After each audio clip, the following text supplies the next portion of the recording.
Hello, my dear student. I am your Hindi teacher from Saraswati Vidyapit Senior Secondary School. Today, turn of Hindi. So, welcome to class second. देखिए बच्चों, previous class में हमने अपना chapter 4 पढ़ा था, जिसमें हमने पढ़ा था अधिक बलवान कौन। तो इस कहानी के आधार पे हमने देखा था कि एक दिन हवा और सूरज में बहस हो जाती है कि दोनों में से बलवान कौन है। हवा सूरज से कहती है कि मैं अधिक बलवान हूँ और सूरज कहता है कि मुझ में ज़्यादा ताकत है। फिर हवा ने कहा कि इस तरीके से बहस करने से कोई फ़ायदा नहीं है। एक पास से एक आदमी जा रहा होता है और उसके लिए कहती है इस आदमी का जो कोट उतरवा दे वही हम में से बलवान है। तो फिर सूरज हवा की बात मान गया। उसने कहा ठीक है, दिखाओ अपनी ताकत। फिर हवा ने अपनी ताकत दिखानी शुरू की। वो ज़ोर ज़ोर से चलने लगी और आदमी की टोपी उड़ गई, लेकिन उसने कोट अपने हाथों से शरीर से लपेटे रखा और जल्दी से कोट के बटन बंद कर दिए, क्योंकि जब हवा चलती है तो हम कोट थोड़ा ना उतारते हैं। अब जब हवा और तेज़ चलने लगी, लेकिन फिर भी आदमी ने कोट नहीं उतारा। हवा इतनी तेज़ चलने लगी कि वो गिर गया, लेकिन उसने कोट नहीं उतारा। अब हवा थक गई। फिर सूरज ने कहा अब मेरी ताकत देखो। सूरज इतनी तेज़ तपने लगा कि गर्मी इतनी ज़्यादा हो गई कि आदमी ने कोट उतार दिया। अब देखो, तो सूरज ने क्या कहा कि देखा मेरी ताकत। तो हवा ने कहा कि हाँ भाई, मान गई मैं तुम्हारी ताकत, और सूरज को नमस्कार किया। तो ये हमने कहानी इन दोनों की पढ़ी थी कि अधिक बलवान कौन है। फिर हमने इस चैप्टर के शब्दार्थ किए थे और मौखिक क्वेश्चन किए थे। फिर हमने टिक द करेक्ट ऑप्शन किए थे और रिक्त स्थान की पूर्ति करो, ये भी कंप्लीट किया था। सही और गलत लिखो, ये भी कंप्लीट किया था। उसके बाद में हमने किसने कहा, ये भी कंप्लीट किया था। तो देखिए बच्चों, यहाँ तक हम वर्क कर चुके हैं। आई होप आपने ये वर्क अपनी नोटबुक में भी किया होगा। अब देखिए, हम आज करेंगे 6, 7, 8 क्वेश्चन। जो देखिए 6 वाला क्वेश्चन है, निम्नलिखित प्रश्नों के उत्तर दो। तो हमें ये अपने आंसर द फॉलोइंग क्वेश्चन है, जिनको हम एक नोटबुक में करेंगे। तो अपना पहला क्वेश्चन है, हवा और सूरज में क्या बहस छिड़ गई। हवा और सूरज में क्या बहस छिड़ गई। तो इस चैप्टर के आधार पे उन दोनों में क्या बहस छिड़ी थी। हवा और सूरज में बहस छिड़ गई कि दोनों में से बलवान कौन है, ज़्यादा ताकत किस में है। कि दोनों में से बलवान कौन है और ज़्यादा ताकत किस में, ये इस बात को लेकर दोनों में बहस छिड़ गई। तो अपना आंसर क्या हो जाएगा, हवा और सूरज में बहस छिड़ गई कि दोनों में से बलवान कौन है और ज़्यादा ताकत किस में है। देखिए अपना अगला क्वेश्चन है, हवा ने सूरज से क्या कहा। हवा ने सूरज से क्या कहा। तो जब दोनों में बहस हो रही थी तो हवा ने क्या कहा था। हवा ने सूरज से कहा इस तरह बहस करने से कोई फ़ायदा नहीं है, जो इस आदमी का कोट उतरवा दे वही ज़्यादा बलवान है। जब दोनों में बहस छिड़ रही थी तो हवा ने सूरज से कहा इस तरह बहस करने से कोई फ़ायदा नहीं है, जो इस आदमी का कोट उतरा दे वही ज़्यादा बलवान है। तो ये इसका आंसर हो जाएगा। फिर देखिए अपना अगला क्वेश्चन है, हवा क्यों थक गई। तो देखिए बच्चों, हवा क्यों थक गई थी। उसने बहुत कोशिश की, बहुत तेज़ चल रही थी, लेकिन आदमी ने अपना कोट नहीं उतारा।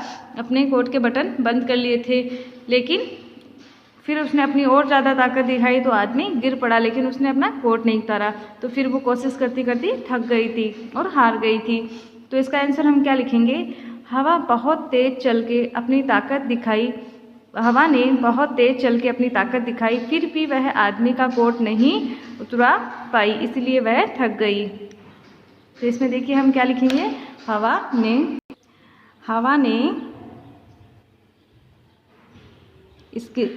हवा ने बहुत तेज चल के अपनी ताकत दिखाई, पर फिर भी वह आदमी का कोट नहीं उतरा पाई, इसलिए वह थक गई। तो ये इसका आंसर हो जाएगा। अगला देखिए 4th क्वेश्चन, सूरज ने आदमी का कोट कैसे उतरा दिया।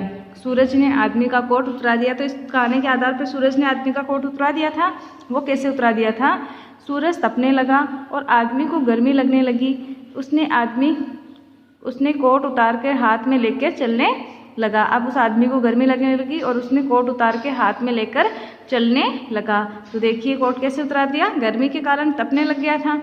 तो देखिए सूरज तपने लगा और आदमी को गर्मी लगने लगी, उसने कोट उतार कर हाथ में लेकर चलने लगा। तो ये इसका आंसर हो जाएगा। तो देखिए बच्चों, अपने 4th क्वेश्चन कंप्लीट हो गए हैं, 1st, 2nd, 3rd और 4th। अब हम अगला वर्क करेंगे। तो ये अपने निम्नलिखित प्रश्न कंप्लीट हुए। अब हम अगला करेंगे वाक्य में प्रयोग करो। तो वाक्यों में प्रयोग करो। बहस, बहस शब्द पे हमें कोई भी वाक्य बनाना है। तो देखिए, राम और श्याम जमीन के टुकड़े के लिए बहस करने लगे। इसके लिए हम क्या वाक्य बनाएंगे? राम और श्याम जमीन के टुकड़े के लिए बहस करने लगे। फिर देखिए अगला, ताकत, ताकत शब्द से हमें कोई भी वाक्य बनाना है। दोनों पहलवान एक दूसरे को अपनी ताकत दिखाने लगे। दोनों पहलवान एक दूसरे को अपनी ताकत दिखाने लगे। फिर हमें बनाना है टोपी, टोपी से कोई भी वाक्य बनाना है।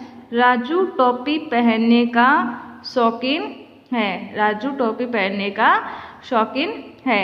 फिर देखिए नमस्कार, तो नमस्कार शब्द का वैसे तो ये सारे शब्द अपने चैप्टर में आए हैं, लेकिन हमें नए शब्द बनाने। नमस्कार का हम क्या लिखेंगे? हवा ने सूरज को नमस्कार किया। फिर है ज़्यादा, तो ज़्यादा में क्या लिखेंगे हम? हरी सब्जियां ज़्यादा लाभदायक होती है। जो हम सब्जी खाते हैं उनमें हमें हरी सब्जियां खानी चाहिए, तो हरी सब्जियां ज़्यादा लाभदायक होती है। फिर देखिए तपने, सूरज तपने से गर्मी बढ़ जाती है। सूरज तपने से गर्मी बढ़ जाती है। तो इस तरीके से हम वाक्य बना सकते हैं। इसकी जगह हम कोई और भी वाक्य लिख सकते हैं, लेकिन मैंने आपको ये लिखवाए हैं, आप ये भी लिख सकते हैं। तो देखिए वाक्य में प्रयोग करो। बहस का ताकत, टोपी, नमस्कार, ज़्यादा और तपने, ये वाक्य अपने कंप्लीट हो गए। फिर देखिए बच्चों अगला क्वेश्चन है, सही क्रम पर में लगाकर वाक्य बनाओ। सही क्रम में लगाकर वाक्य बनाओ। तो इसको हम सही क्रम में लिखेंगे। देखिए सही क्रम में लगाकर वाक्य बनाओ, तो सही क्रम इसका क्या हो जाएगा? हवा और सूरज में बहस छिड़ गई। हवा की नज़र एक आदमी पे पड़ी। हवा जोर से चली। सूरज जीत गया। सूरज हवा की बात मान गया और हवा हार गई। अब देखिए इसका पहला क्रम तो क्या हो जाएगा? पहले तो अपना सबसे पहले वाक्य तो कौन सा सेट होता है? हवा और सूरज में बहस छिड़ गई। फिर है हवा की नज़र एक आदमी पे पड़ी। दोनों में बहस हो रही थी, तब हवा की नज़र एक आदमी पे पड़ी। फिर हवा ने कहा कि ऐसे बहस करने से कोई फ़ायदा नहीं है, इस आदमी का जो कोट उतरा देगा वही बलवान होगा। फिर उसके बाद में कौन सा सेंटेंस आएगा? सूरज हवा की बात मान गया। सूरज ने उसकी बात मान ली। फिर हवा ज़ोर से चलने लगी, लेकिन वो ज़ोर से चली फिर भी क्या हुआ? वो हार गई, क्योंकि वो अपनी ताकत, उसका कोट नहीं उतरा पाई, तो हवा हार गई और सूरज जीत गया। तो पहले नंबर पे तो कौन सा आ जाएगा? ये। दूसरे पे कौन सा आ जाएगा? ये। और तीसरे पे ये, और चौथे पे, और 5 पे और 6 पे ये वाले सेंटेंस आ जाएंगे। तो देखिए बच्चों ये अपना सही क्रम है। अगला देखिए, तो देखिए बच्चों आगे अपना क्रिया। जिन शब्दों से किसी कार्य के करने या होने का पता चलता है उसे वे शब्द क्रिया कहलाते हैं। क्रिया की परिभाषा क्या है? जिन शब्दों से किसी कार्य के करने या होने का पता चलता है वे शब्द क्रिया कहलाते हैं। अब इसके आधार पे हम क्वेश्चन करेंगे। जैसा अपना क्वेश्चन है, नायरा गा रही है, हवा चल रही है। तो इसमें गा क्या हो रही है? क्रिया, और चलना क्या हो रही है? क्रिया। तो अब इसमें देखिए निम्नलिखित वाक्यों में क्रिया शब्दों को रेखांकित कीजिए। जो क्रिया हो रही है उसको हमें अंडरलाइन करना है।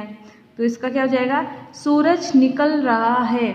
सूरज निकल रहा है, तो इसमें क्रिया किसकी हो रही है? निकलने की। तो इसमें किस में अंडरलाइन करेंगे? निकल।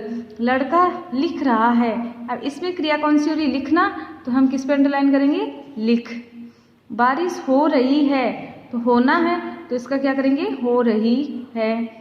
फिर देखिए रानी सेब खा रही है, इसमें क्रिया क्या हो रही है? खाना, तो खा रही है। घोड़ा दौड़ रहा है, तो दौड़ना इसमें क्रिया हो रही है, तो दौड़। मोहन हंसता है, तो हंसना क्रिया हो रही है, तो हंसता। पिताजी अखबार पढ़ रहे हैं, इसमें कौन सी क्रिया हो रही है? पढ़ना, तो पढ़ रहे हैं। तोता अमरूद खाता है, इसमें भी क्या हो रही है? खाना। तो ये क्या है? क्रिया शब्द है। अब देखिए हमने इसको अंडरलाइन किया है। ये अपना 9 क्वेश्चन कंप्लीट हो गया। अब अपना लास्ट है कि हमें निम्नलिखित प्राकृतिक दृश्यों को पहचान कर उनके नाम लिखने हैं। हमें कुछ चित्र दिए हुए हैं, उनको देख के हमें उनका नाम लिखना है। तो ये क्या है? सूरज, तो इसमें हम क्या लिखेंगे? सूरज या सूर्य। ये क्या है? चंद्रमा, तो हम इसका क्या लिख देंगे? चांद। फिर देखिए ये क्या है? बादल, तो हम इसका क्या लिख देंगे? बादल। अब यहाँ क्या हो रहा है? जैसा कि हमने इस इस चैप्टर में भी देखा था कि ये तेज हवा है, तो इसका हम क्या लिखेंगे? तेज हवा। फिर अगला क्या है? पर्वत। ये क्या है? पहाड़ है, पर्वत है, तो इसका हम क्या लिखेंगे? पर्वत। फिर ये है, इस चित्र में हमें दिखाई दे रहा है कि ये नदी जा रही है, तो हम इसका क्या लिख देंगे? नदी। फिर देखिए ये क्या है? झरना, तो इसका हम क्या लिखेंगे? झरना। फिर अगला है, क्या हो रही है? अगले चित्र में क्या दिख रहा है? बारिश, तो इसका हम क्या लिखेंगे? बारिश। तो देखिए बच्चों, ये हमने चित्र देख के इनका नाम लिखा है, ये आपको अपनी बुक में फिल करना है। तो ये था आज का अपना वर्क। डियर स्टूडेंट, आज हमने अपना चैप्टर कंप्लीट किया है। इसमें हमने निम्नलिखित प्रश्नों के उत्तर लिखो, ये वाला कंप्लीट किया, वाक्य में प्रयोग करो, ये कंप्लीट किया और सही क्रम लगा के। अब देखो आज का आपका वर्क क्या हो जाएगा? 6 क्वेश्चन, 7 क्वेश्चन और 8 क्वेश्चन और 9 क्वेश्चन। ये आपको अपनी नोटबुक में एज ए होमवर्क कंप्लीट करना है। आई होप आपको ये समझ आया होगा और ये सिर्फ आपको बुक में फिल करना है। इसी के साथ अपना 4th चैप्टर भी कंप्लीट हो जाता है। अब अगर आपको कोई भी कन्फ्यूजन है तो आप कमेंट में पूछ सकते हैं। अपना वर्क क्या रहेगा आज का? 6, 7, 8 और 9 क्वेश्चन। एक बार मैं आपको क्वेश्चन वापस दिखा देती हूँ। देखिए अपना first question, second question, third question और 4th क्वेश्चन, ये अपना वर्क है। डियर स्टूडेंट, मुझे उम्मीद है कि आपको आज का वर्क समझ आ गया होगा और इसमें आपको कोई कन्फ्यूजन नहीं होगी। अगर कोई कन्फ्यूजन है तो आप पूछ सकते हैं। इसी के साथ आपको इस वीडियो को लाइक करना है, कमेंट करना और शेयर करना है। And thank you so much for watching this wonderful video. Have a great day. Thank you.